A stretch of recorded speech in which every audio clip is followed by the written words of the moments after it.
शिक्षा लेखनी परिवार के YouTube चैनल पर आप सभी साथियों का एक बार पुनः स्वागत है। संस्कृत की क्लासेस हमारी चल रही थी, उसमें हम आज आगे की कड़ी में वर्ण विचार पर चर्चा करेंगे। तो चलिए शुरू करते हैं। हमारा आज का टॉपिक है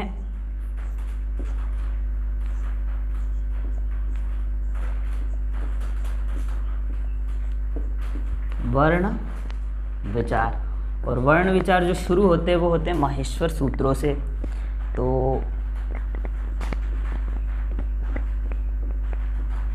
माहेश्वर सूत्र, माहेश्वर सूत्र की अगर उत्पत्ति की बात करें तो इनकी उत्पत्ति जो हुई है वो किससे हुई है? उत्पत्ति हुई है ढक्कामः अर्थात डमरू से।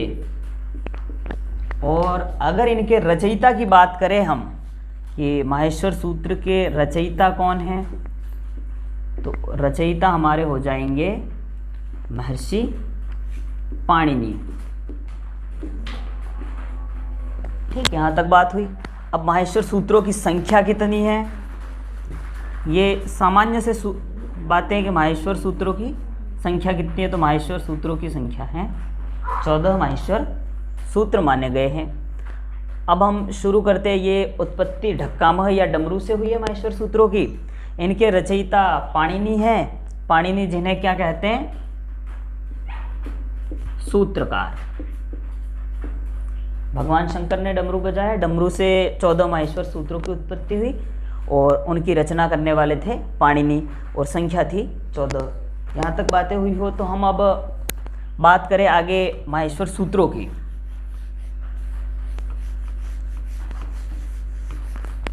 तो अब वे 14 माहेश्वर सूत्र कौन कौन से हैं उन पर चर्चा करते हैं। पहला सूत्र अयुण, दूसरा रि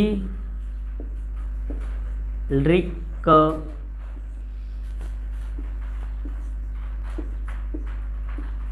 ए ओ अंग,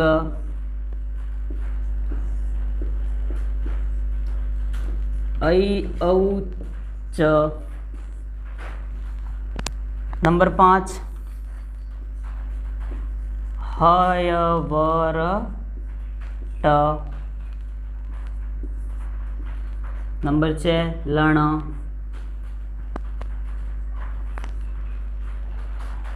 सातवें नंबर पे हैं य म ग ण न म। 8 नंबर झ भ ञ।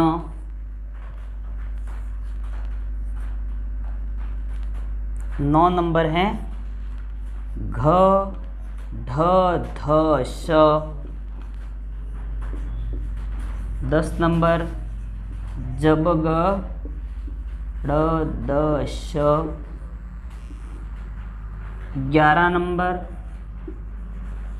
ख फ च ठ थ च ट त व। और 12 नंबर क प य। और 13 नंबर श स सर। 14 नंबर हल। ये 14 माहेश्वर सूत्र हैं जो अयुण से शुरू होकर हल के ल तक जाते हैं।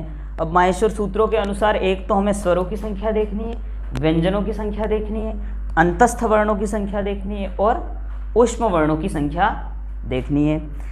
उससे पहले हम एक और चीज़ सीख लेते हैं, माहेश्वर सूत्र से प्रत्याहार निर्माण करना। हमारा एक बिंदु होता है प्रत्याहार निर्माण, जो हम संधि पढ़े तो भी हमारे काम आएगा और हर जगह बीच में आएगा। प्रत्याहार निर्माण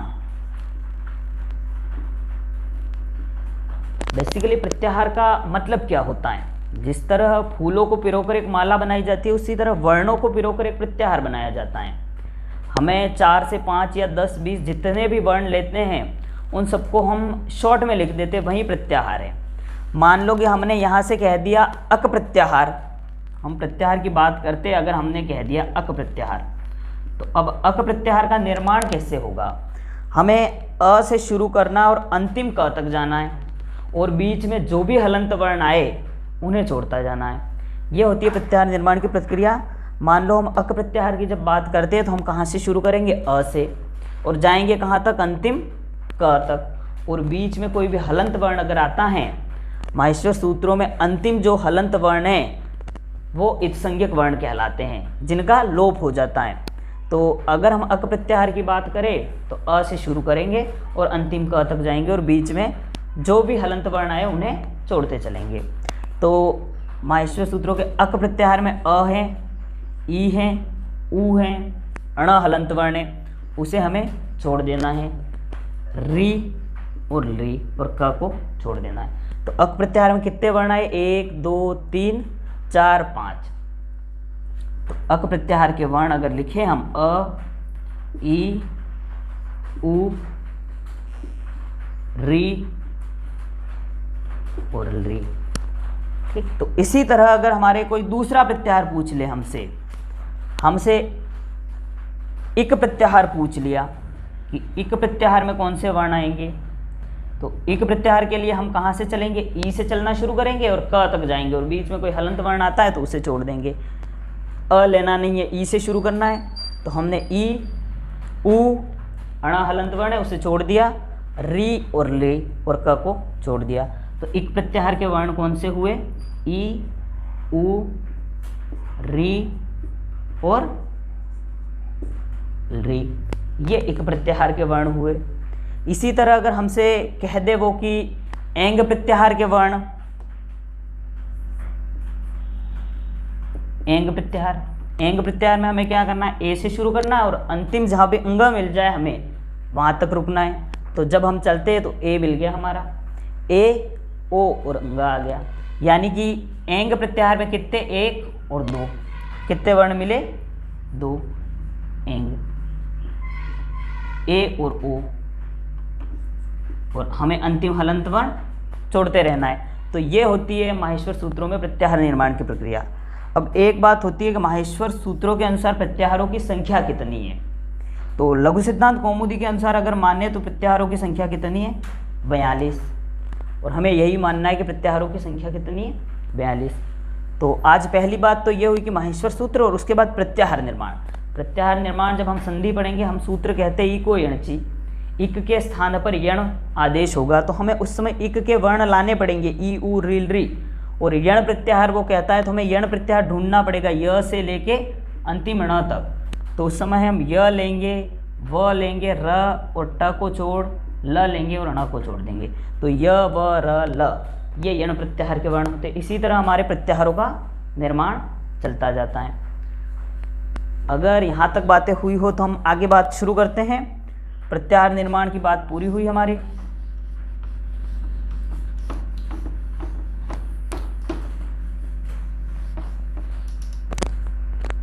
आगे हम देखते हैं माहेश्वर सूत्रों के अनुसार स्वरों की संख्या कितनी है और व्यंजनों की संख्या कितनी है। उसके बाद में हम जो पाणिनीय शिक्षा के अनुसार हमारे 63 से 64 वर्ण थे उनकी गिनती करेंगे, वो अलग से करेंगे। एक बार माहेश्वर सूत्र के अनुसार देख लेते हैं। माहेश्वर सूत्रों में स्वरों के बारे में कहा गया कि स्वर कितने हैं? स्वरों को कहते हैं अच, यानी कि अच प्रत्याहार में जो भी वर्ण आए वे सारे क्या कहलाएंगे? स्वर। तो अच प्रत्याहार अगर हम शुरू करें, अ, ई, उ, ण को छोड़ दो, री, क को छोड़ो, ए, ओ, ग को छोड़ो, ऐ, औ और च को छोड़ दो। तो यहाँ तक जितने भी वर्ण हो जाए वे हमारे क्या कहलाएंगे? स्वर। अच प्रत्याहार के वर्ण हैं अ, ई, उ, री,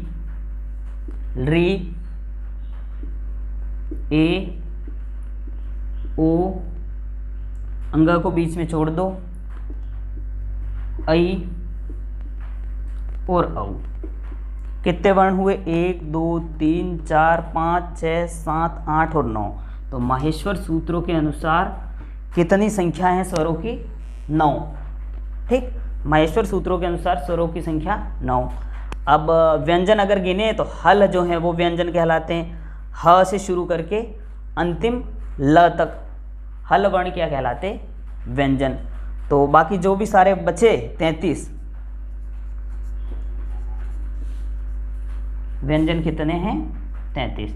इनकी जो गिनती है वो हम करते हैं बाद में, जब हम शल वर्ण देखेंगे, उष्म वर्णों को देखेंगे, अंतस्थ को देखेंगे, तो उस समय हम इनकी गिनती कर लेंगे।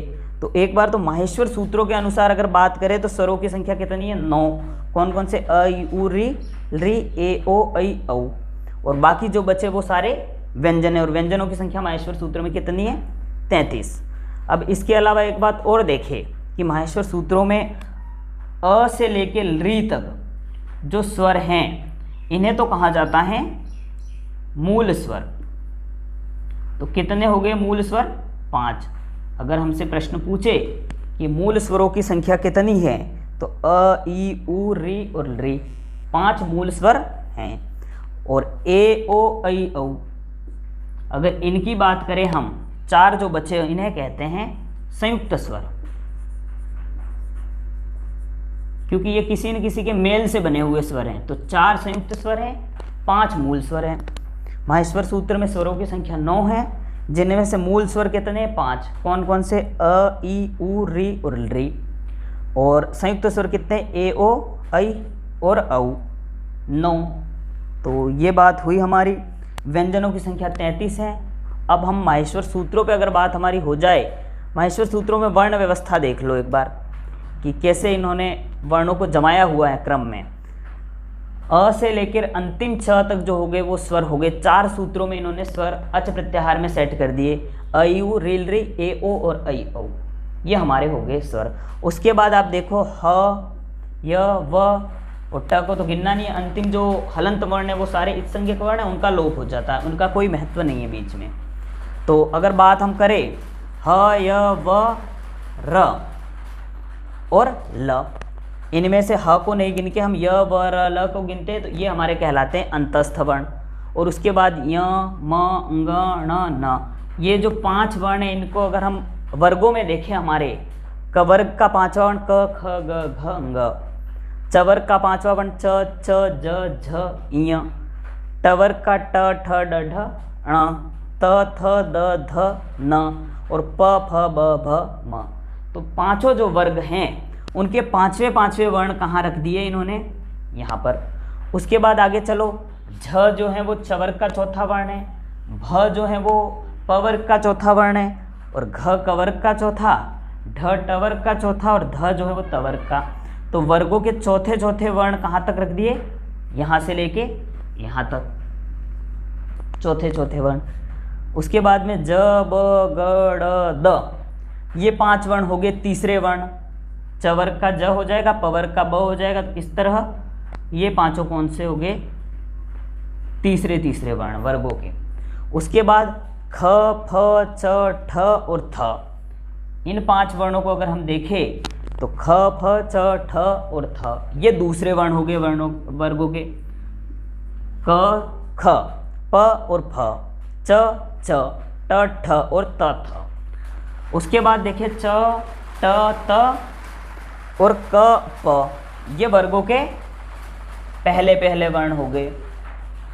और बाद में जो बचे श, श, स और ह, इन्हें नाम दे दिया ऊष्म वर्ण।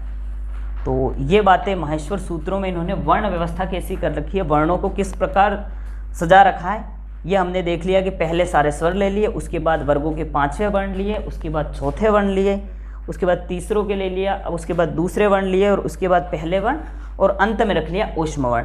और बीच में य, व, र, ल को इन्होंने कह दिया अंतस्थ वर्ण। एक चीज़ और कि माहेश्वर सूत्र में किस वर्ण का 2 बार हुआ है उच्चारण, तो ह जो वर्ण है ये अलग से कहीं लिख लेना आप। ह वर्ण को माहेश्वर सूत्रों में 2 बार उच्चारित किया गया, एक तो हयवरट के ह में और एक हल के ह में। तो माहेश्वर सूत्रों में किस वर्ण की 2 बार आवृत्ति हुई है? तो ह वर्ण की। और अगर अंतिम इत्संज्ञक वर्णों की बात करें तो उसमें ण की 2 बार आवृत्ति हुई है। एक ण यहाँ पर है एक यहाँ पर है। तो इत्संज्ञक वर्णों में बात करें तो ण की 2 बार आवृत्ति हुई है। तो माहेश्वर सूत्रों में अगर बात की जाए तो ह की 2 बार आवृत्ति हुई है, और इत्संज्ञक वर्णों में बात की जाए तो ण की 2 बार आवृत्ति हुई है। अब अगर हम यहाँ से आगे चले, पाणिनीय शिक्षा में हमने देखा था, अगर ये पूरा हो गया हो तो इसे मिटा दूं मैं, ठीक।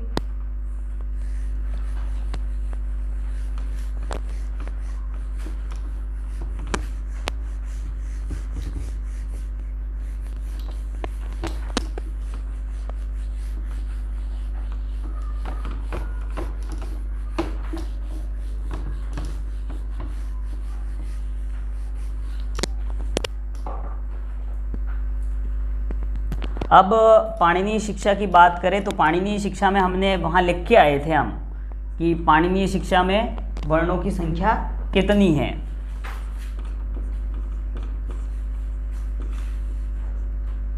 पाणिनीय शिक्षा या वैदिक संस्कृत में वर्णों की संख्या कितनी थी? 63 या 64, ठीक, त्रिषष्ठी या चतुर्षष्ठी। ये कहते हैं 63 और 64। तो अब ये आंकड़ा ऐसे क्यों है कि 63 या 64, एक रख देते 64 या फिर रख देते 63, लेकिन इनमें भिन्नता का कारण क्या है वो अब हम जानेंगे। कि जब हमने वहाँ देखा था तो वहाँ हमारे पास 33 व्यंजन थे माहेश्वर सूत्रों में, 9 स्वर थे, कुल मिला के कितने थे? 9 और 3 12 और 1 4, 42 वर्ण थे। लेकिन जब हम यहाँ देखते हैं तो वर्णों की संख्या 63 या 64 होती है, तो इतने वर्ण कहाँ से बढ़ गए? तो अब यहाँ से हमारा वर्ण विचार जो होता है वो बिंदुओं से चलने लगेगा कि हम 63 और 64 वर्णों की गिनती किस प्रकार करते हैं, ठीक।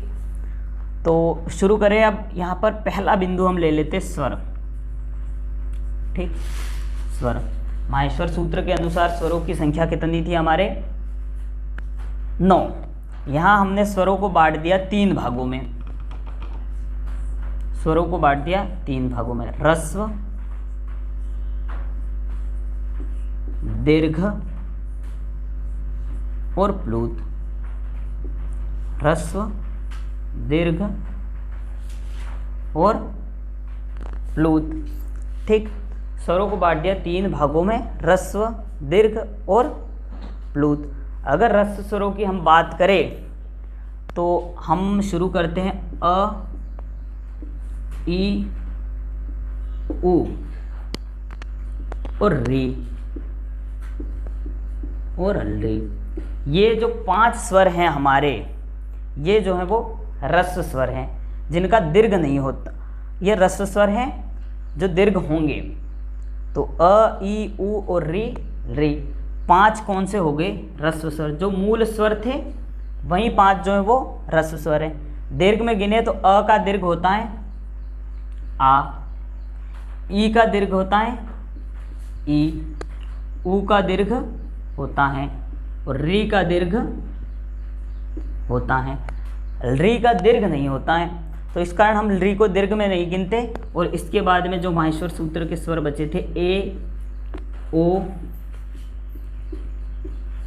ऐ और औ। तो दीर्घ स्वरों में हमने गिना 1 2 3 4 5 6 7 और 8। तो 8 तो क्या हो गए हमारे दीर्घ स्वर। ह्रस्व स्वर 5 हुए, 8 दीर्घ हुए। अब जो माहेश्वर सूत्र के 9 स्वर जो थे उन सबका प्लूत होता है। अ को प्लूत होता है, ये प्लूत का चिन्ह होता है, ऐसे लगाते हैं वो। उसके बाद ई को प्लूत होता है, उ को प्लूत होता है, री को प्लूत होता है। री को आप प्लूत गिनो या ना गिनो, अगर गिनते हो तो स्वरों की संख्या 1 ज़्यादा होगी और ना गिनो तो 1 कम होगी। ए को भी प्लूत होता है, ओ को प्लूत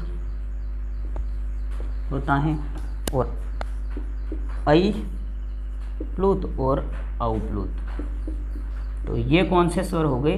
प्लूत स्वर। इनकी संख्या 1 2 3 4 5 6 7 8 और 9, ठीक। तो स्वरों की संख्या कितनी हुई कुल अगर गिने हम कि पाणिनीय शिक्षा के अनुसार स्वरों की संख्या 8 और 5 13, 13 और 9 22, कितनी हुई कुल संख्या अगर स्वरों की गिने तो 22। अब इन्होंने कहा कि री को आप चाहो तो प्लुत में गिनो, अगर ना चाहो तो मत गिनो। तो अगर हम री को गिनते हैं प्लुत में तो संख्या हो जाती है 22, और अगर नहीं गिनते हैं तो संख्या हो जाती है 21। तो स्वरों की संख्या पाणिनीय शिक्षा के अनुसार कितनी होती है?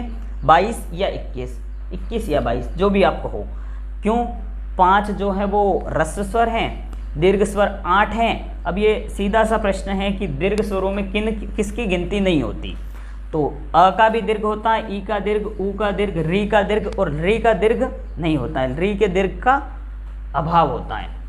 तो किसका दीर्घ नहीं होगा? री का। और कुल दीर्घ स्वर कितने? 8, और 9 स्वरों का प्लुत होता है सबका। री का प्लुत करो तो ठीक है, ना करो तो भी चल जाएगा। तो इस हिसाब से माहेश्वर सूत्रों में स्वरों की संख्या कितनी हो गई? 22 या 21, या 21 या 22। तो 63-64 में से हमारे स्वर कितने हुए? 21 या 22। आगे बढ़े हम। दूसरा जो इन्होंने लिया वो लिया स्पर्श व्यंजन, स्पर्श वर्ण। ठीक, स्पर्श वर्ण इन्हें ही कहते हैं वर्गीय वर्ण।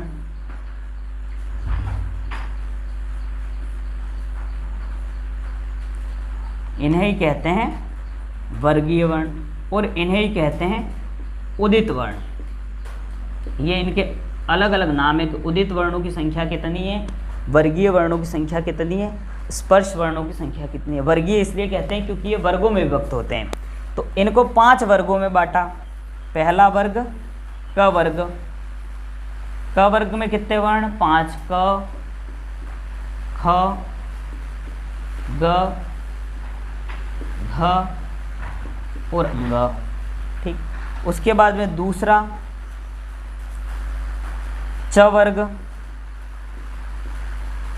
तो च वर्ग में कौन कौन से? च, ज, झ और इय। तीसरा जो है वो ट वर्ग। ट वर्ग में कौन कौन आ गए? ट, ठ, ड, ढ और अण। उसके बाद त वर्ग। त वर्ग में आगे त, थ, द, ध और न। तो 5 जो वर्गों के वर्ण हैं उनमें 4 वर्ग तो हो गए, क वर्ग, च वर्ग, ट वर्ग और त वर्ग। और एक अंतिम जो वर्ग बचा वो हम यहाँ लिख लेते हैं, 5वां वर्ग प वर्ग। प वर्ग में कितने वर्ण? प, फ, ब, भ और म। तो कुल अगर वर्गीय वर्णों की बात करें तो 5 वर्ग है हमारे पास, और 5 वर्गों में 5-5 वर्ण हैं। इस हिसाब से 5 × 5 कितने हो गए? 25। तो स्पर्श वर्णों की संख्या कितनी हो गई? स्पर्श वर्ण वर्गीय वर्ण कहे या उदित वर्ण कहे, इनकी संख्या 25 हो गई। पाणिनीय शिक्षा के अनुसार वर्णों की संख्या कितनी है? 63 या 64। उनमें से स्वरों की संख्या 21 या 22। ह्रस्व स्वर 5, दीर्घ स्वर 8, प्लुत स्वर 9, और कुल मिला के देखें तो 21 या 22 हो जाते हैं। उसके बाद हमने व्यंजनों में जब स्पर्श वर्ण की बात करी या वर्गीय वर्ण कहे, उदित वर्ण कहे, तो इनकी संख्या कितनी होगी? 25। कौन सी? जो 5 वर्गों में आते हैं 5-5 वर्ण, उनको मिला के 25। तो 21-22 तो क्या हुए? स्वर। 25 क्या हुए? स्पर्श वर्ण। हमें पूरे करने 63 या 64। तो अब आगे चले हम। अगर यहाँ तक हो गया हो तो इसका स्क्रीनशॉट लेना हो तो स्क्रीनशॉट ले लो, या फिर आपको उतारना हो तो उतार लेना आप। ठीक है, तो हम आगे देखते हैं अब।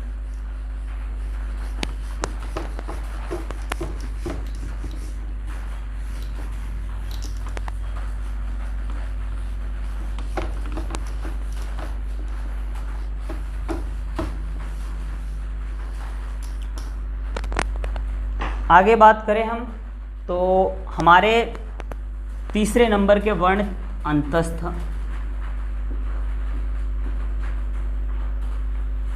वर्ण। अंतस्थ वर्णों की संख्या कितनी है? 4। और कौन कौन से हैं? तो एक तो य है, एक व है, एक र है और ल। य व र ल, ये 4 हुए अंतस्थ। चौथे पर बात करें ऊष्म वर्ण। अंतस्थ इनको इसलिए कहते हैं कि जब इनको बोला जाता है तो उनकी जो हवा होती है वो बाहर नहीं निकल पाती, अंदर ही रह जाती है।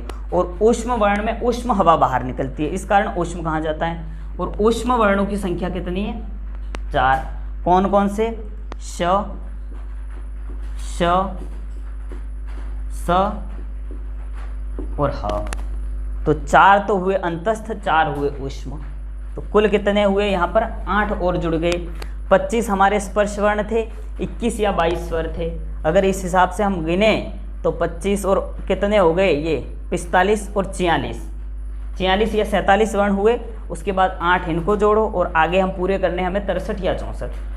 उनमें जो आगे होते हैं 5वें नंबर पर, तो 4 जो होते हैं वो अयोगवाह वर्ण होते हैं।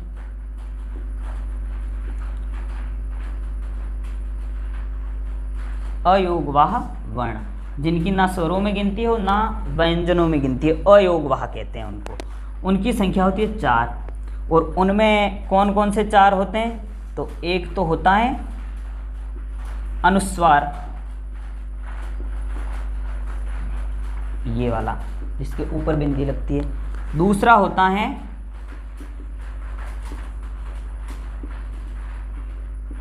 विसर्ग, जिसके ये 2 बिंदियां लगती है। और तीसरा जीवामूलीय,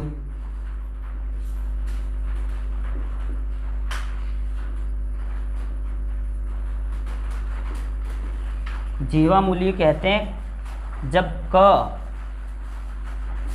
और ख इन दोनों के आगे अर्ध विसर्ग लगे हो तो उन्हें कहते हैं जीवामूलीय। और चौथे की बात करें तो उपध्मानीय।